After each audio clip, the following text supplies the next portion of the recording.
Assalamualaikum teman-teman, selamat datang di channelku Cerita Ganis, tempat berjuta cerita.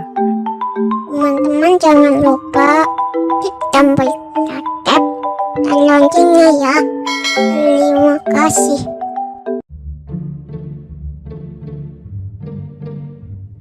Assalamualaikum sahabat Ganis, apa kabar? Semoga sehat selalu dan senantiasa dalam lindungan Allah Subhanahu wa Ta'ala. Kali ini cerita Ganis akan melanjutkan cerita Huru Hara Hari Kiamat part yang ketiga. Yang belum nonton part 1 dan part 2 silahkan ditonton terlebih dahulu ya. Happy watching.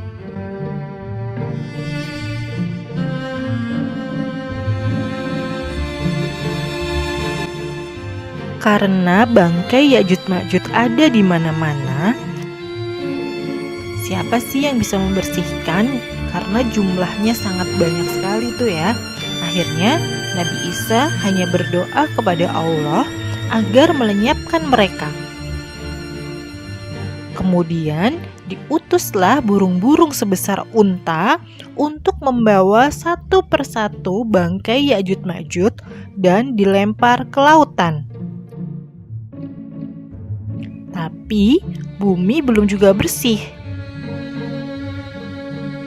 Akhirnya berdoalah kembali Nabi Isa supaya diturunkan hujan yang deras, yang akhirnya hujan itulah yang menyapu sisa-sisa Ya'juj Ma'juj.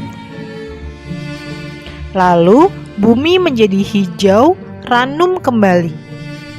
Setelah itu Nabi Isa diberkahi lagi kehidupannya sampai akhirnya Nabi Isa pun diwafatkan oleh Allah Subhanahu wa Ta'ala.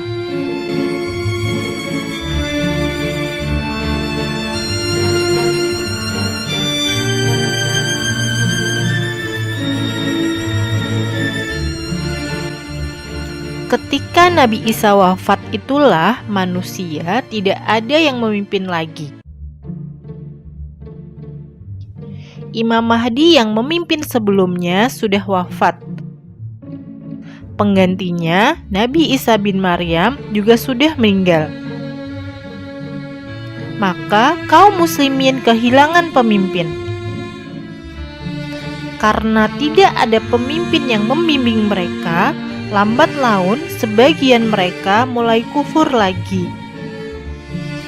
Dan sebagian tetap beriman kepada Allah Azza wa Jalla. Karena banyak yang kufur, banyak yang melakukan maksiat-maksiat, banyak yang meninggalkan ibadah kepada Allah, akhirnya Allah ingatkan mereka lagi. Dengan cara apa? Allah kirimkan dukhon.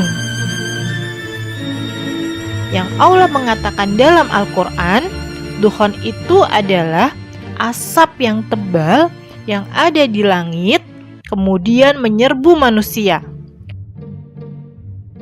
Disitulah Allah tampakkan mana mukmin, mana munafik. Kalau asap itu dihirup oleh orang yang beriman, paling tinggi hanya pilek saja orang itu. Tapi kalau asap itu dihirup oleh orang yang munafik, maka akan membuat asap keluar dari telinga, keluar dari mulut, keluar dari hidung. Mereka akan merasakan kesusah payahan yang luar biasa, pedih yang luar biasa. Dan ketika itu dibedakanlah mana mukmin, mana kafir. Kalau hanya pilek saja, oh dia mukmin. Tapi kalau sampai keluar asap dari seluruh lubang di tubuhnya, berarti munafiklah dia.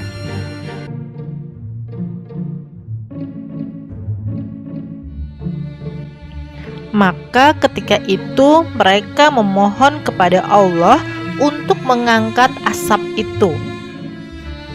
Tapi subhanallah, tetap saja di antara mereka ada yang tidak bertobat kepada Allah Azza wa Jalla.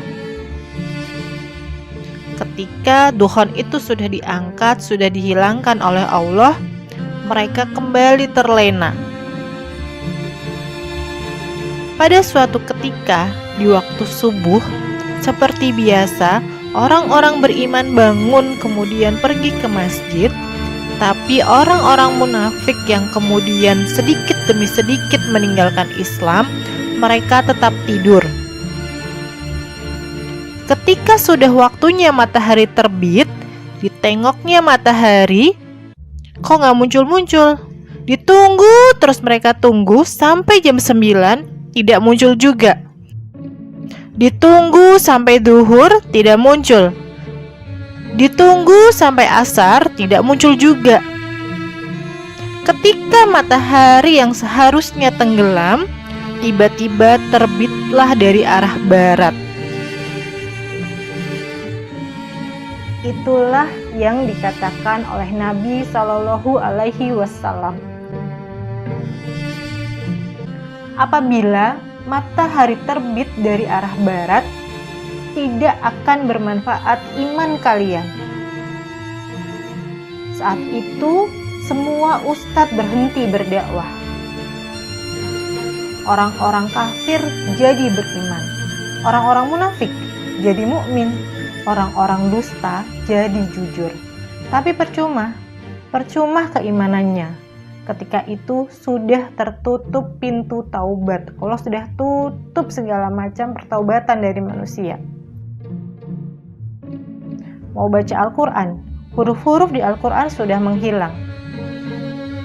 Al-Quran menjadi kertas putih tanpa ayat-ayatnya.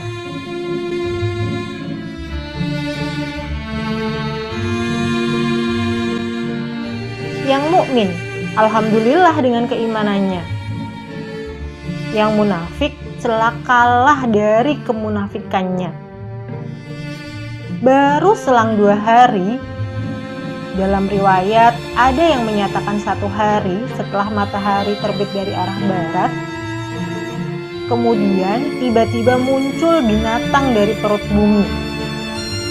Binatang itu disebut Dabatun minal ard.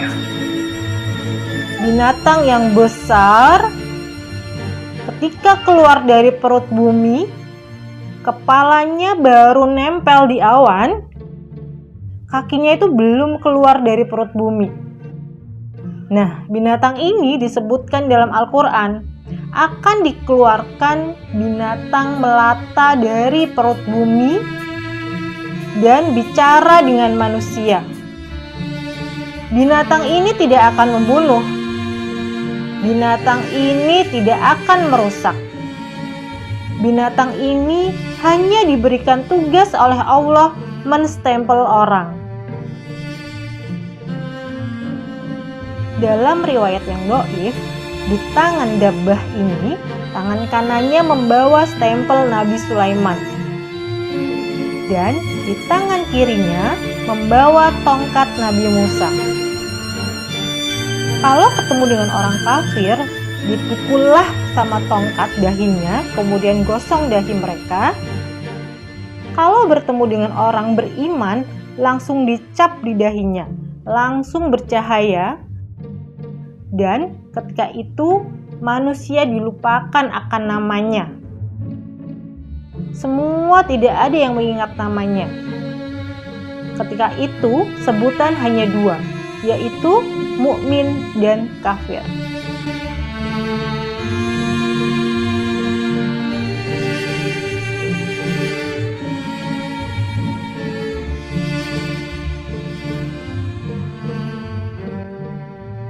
Dan ketika binatang itu sudah menstempel semua orang, tidak ada satupun orang yang tidak terkena stempelnya. Satu dunia sudah Dabbah kelilingi. Tugas Dabbah hanya ini saja. Setelah itu Dabbah menghilang, muncul dari Mekah berkeliling dunia, sudah menstempel semua orang. Tugas selesai, kemudian langsung menghilang. Setelah itu, Allah Subhanahu wa Ta'ala mengirim angin yang sangat dingin sekali. Angin itulah yang masuk ke rumah-rumah, masuk ke gua-gua, masuk ke lorong-lorong, masuk kemana saja, sampai akhirnya setiap ada orang yang beriman, yang masih ada keimanan walau sebesar biji zarah di hatinya, maka mati terkena angin ini.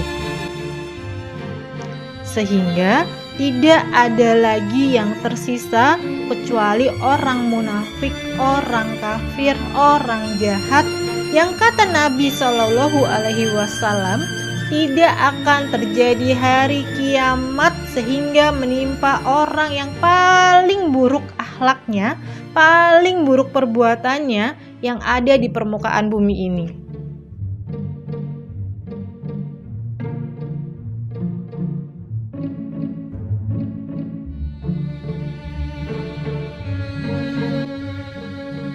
Ketika itulah Allah Subhanahu wa Ta'ala munculkan larva api yang terpendam di perut Aden. Dan itu sudah sesuai dengan penelitian NASA.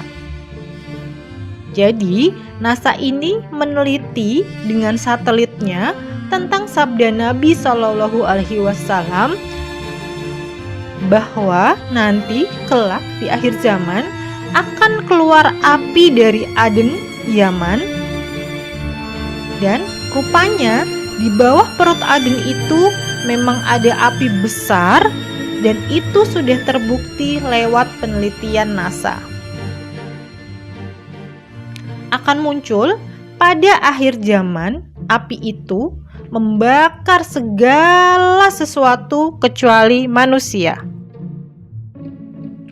Hutan, binatang, rumah, dan sebagainya terbakar. Tapi manusia tidak terbakar. Api itu hanya mengikuti di belakang manusia saja.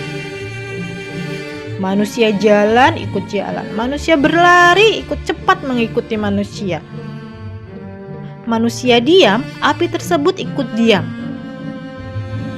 Sampai api itu menggiring seluruh manusia satu dunia ke satu tempat yang disebut dengan Syam.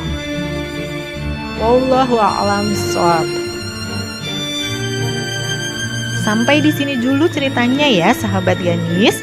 Kita lanjutkan lagi di part yang terakhir tentang huru-hara akhir zaman, yaitu part yang keempat. Jangan lupa klik like, subscribe, dan tombol loncengnya agar tidak ketinggalan cerita selanjutnya. Terima kasih sudah menonton. Jazakumullah khair.